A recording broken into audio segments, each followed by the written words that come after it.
اللہ والے گزرے ہیں، محدث گزرے ہیں، ان کی ایک شاگردہ تھی، وہ حضرت کا درس سننا آیا کرتی تھی، حضرت مسلسل درس دیتے، اس کا ایک چھوٹا سا بچہ تھا، خاوند کا انتقال ہو گئی جوانی میں، لیکن اس عورت نے دوسری شادی نہیں کی۔ ایسی عورت کے بارے میں حدیث میں آتا کہ ایسی عورت کو غازی بن کر زندگی گزارنے کا ثواب ملتا ہے، ایسی عورت کو۔ تو بچہ چھوٹا تھا، بچے کا دیکھ بھال کرتی، اس نے اپنی دوسری شادی نہیں کی، کہا کہ مجھے تو شوہر مل جائے گا، لیکن میرے بچے کی زندگی خراب ہو جائے گی، میرے بچے کا کیا ہوگا؟ اس کی خاطر اس نے شادی نہیں کی۔ بچہ بڑھتا گیا، جوان ہو گیا، لیکن ماں گھر میں دیکھ بھال کرتی، باہر نکل جاتا تو دیکھ بھال نہیں ہوتا، باہر جا کر وہ لڑکوں کے ساتھ رہ کر بگڑ گیا۔ ماں برابر سمجھاتی کہ بیٹا مان جا، بیٹا دین کے راستے پر آ جا، لیکن وہ ماں کی ایک نہ سنتا، ہمیشہ باہر لڑکوں میں رہتا، لیکن ماں پھر بھی اس کے لیے کھانا بناتی، ماں پھر بھی اس کے لیے دروازہ کھولتی راتوں کو۔ باپ بھی جو اولاد نافرمان ہو جاتی ہے کہہ دیتا کہ چلو بھگاؤ اسے، دھکا دو یہاں سے، لیکن ماں وہ ذات ہے جو اچھوں سے ہی پیار کرتی ہے، برے سے ہی پیار کرتی ہے، وہ کہتی ہے کہ میری تو اولاد ہے، میں کیا کروں۔ حضرت کے پاس لے کر آتی، حضرت اسے کئی گھنٹے سمجھاتے، لیکن اس کے کان میں جو نہیں رینگتی۔ پھر اس کو ماں گھر لے آتی، زندگی گزر رہی، لیکن وہ چکنا گھڑا بن گیا۔ حضرت نے سمجھا کر تھک گئے، کہا کہ ہو سکتا ہے کہ اس کے دل پر اللہ نے مہر لگا دی ہو، کذالک یطبع اللہ علی کل قلب متکبر جبار۔ آدھا قرآن کریم میں اللہ تعالیٰ کسی کے اوپر جباریت کی مہر لگا دیتے ہیں۔ چکنا گھڑا بن گیا، پتھر دل ہو گیا، بات سمجھ میں نہیں آ رہی۔ بالآخر سمجھاتے اس کی عمر جوانی کو پار کر گئی، اور جوانی مستانی ہوتی ہے، شراب پینے لگا، نشہ کرنے لگا، صحت خراب کر لی۔ حضرت نے سمجھایا، کوئی بات سمجھ میں نہ آئی، ماں نے سمجھایا، کوئی بات سمجھ میں نہ آئی۔ جب صحت خراب ہو گئی، بیمار پڑ گیا، ڈاکٹروں نے علاج بتا دیا کہ اب ان کا کوئی علاج نہیں، گھر آ کر کھاٹ پر پڑ گیا، چارپائی پر پڑ گیا۔ اماں کہتی کہ بیٹے تو نے اپنی ساری زندگی برباد کر لی، ساری زندگی تو نے اپنی ختم کر دی، اب تو تیرے پاس آخری موقع ہے، تو توبہ کر لے، معافی مانگ لے اللہ کے دربار میں، اللہ غفور رحیم معاف کر دے گا۔ اب اس کے سمجھ میں بات آتی، وہ کہتا اماں جان میں نے تو بڑے بڑے گناہ کیے ہیں، میں نے تو اس زمین پر، اس دھرتی پر کوئی گناہ نہیں چھوڑا جو میں نے نہ کیا ہو، ہر طرح کا نشہ میں نے کیا ہے، ہر طرح کی نافرمانی اللہ کی میں تو گناہوں سے لت پت ہوں، لیکن میں کیا کروں؟ کہا کہ چلو حضرت سے پوچھتے ہیں معافی کا کیا راستہ ہے۔ حضرت کے پاس آئی، اماں کے پاس، اماں سے کہا کہ اماں جان آپ حضرت کے پاس جا رہی ہیں، حضرت کو بلا لاؤ، لیکن اگر میرا انتقال ہو جائے تو میری جنازے کی نماز حضرت سے کہنا آپ ہی پڑھائیں۔ کہا کہ ٹھیک ہے بیٹا۔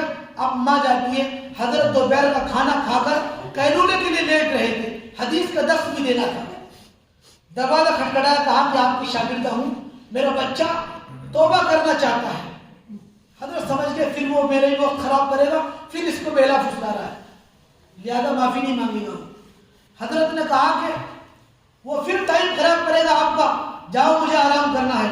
تو ماں نے کہا کہ حضرت اس نے تو یہ بھی کہا ہے کہ اگر میں انتقال کر جاؤں تو میری جنازے کی نماز حضرت پڑھائیں۔ تو حضرت نے کہا کہ نہ میں نماز جنازہ پڑھاؤں گا نہ پڑھوں گا۔ بعض لوگ ہوتے تھے جو نماز نہیں پڑھتے تھے تو بزرگ ان کی نماز جنازہ نہیں پڑھاتے تھے، بلکہ بعض اللہ والے ایسے تھے بے نمازی کے ہاتھ کا کھانا بھی نہیں کھاتے تھے، بے نمازی کے ہاتھ کا پانی بھی نہیں پیتے۔ حضرت نے کہا اس نے تو کبھی نماز نہیں پڑھی، میں اس کی نماز نہیں پڑھاؤں گا۔ اللہ کے نبی کا فرمان ہے من ترک الصلاۃ متعمدا فقد کفر، جس نے جان بوجھ کر نماز کو چھوڑا اس نے کافروں والا عمل کیا۔ یہ تو امام ابو حنیفہ پر اللہ رحمت نازل فرمائے، انہوں نے گنجائش رکھی ہے کہ اس نے کفر نہیں کیا، کافروں والا عمل کیا ہے۔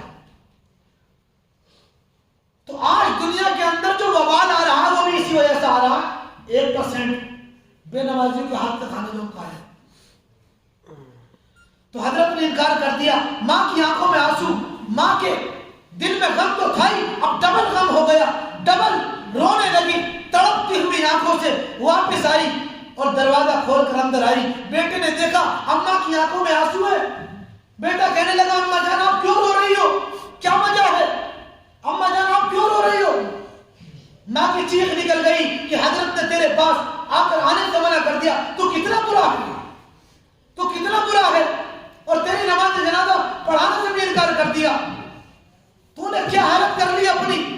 اتنا کہنا تھا, اس بچے کے دل پر چوٹ لگی, وہ تڑپ گیا.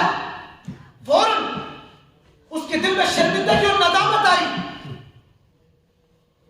اس نے کہا اماں جان میری بات سنو, میرا اگر انتقال ہو جائے, میری روح پرواز کر جائے, تو سب سے پہلے اپنے گلے سے دوپٹہ اتارنا اور میرے گلے میں ڈال کر اس صحن میں گھسیٹنا. ماں کہنے لگی بیٹا ایسا کیوں.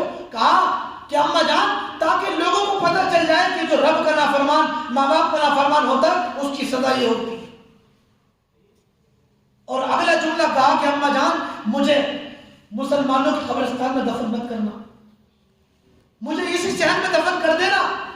ماں نے پوچھا بیٹا کیوں. کہا کہ کبھی میرے گناہوں کی وجہ سے, میرے گناہوں کی وجہ سے ان قبرستان کے مردوں کو تکلیف نہ ہو, ان قبرستان کے مردوں کو تکلیف نہ ہو, اس لیے مجھے یہی دفن کر دینا. جب یہ بات ٹوٹے ہوئے دل سے گئی تو فوراً اس کی روح پرواز کر گئی. ابھی ماں آنکھیں بند کر رہی تھی, دروازہ کھٹکھٹایا گیا. ماں نے پوچھا من تک کل باب کون ہے دروازے پر. تو کہا کہ میں حسن بصری ہوں. لگتا ہے اللہ نے تیرے بیٹے کی توبہ قبول کر لی. میں حسن بصری نماز پڑھانے کے لیے تیار ہوں, نماز پڑھانے کے لیے کھڑا. تو اللہ نے اس کی مغفرت کر دی. پیارے اللہ, جب آپ نے موت سے چند لمحے پہلے ایک شرمندگی پر اپنے بندے کی بخشش کر دی, آج ہم بھی اس مبارک رات میں آپ کے سامنے اپنی معافی کے لیے, اپنی مغفرت کے لیے آئے بیٹھے ہیں. پروردگار کے سامنے آج ہم بھی توبہ کرتے ہیں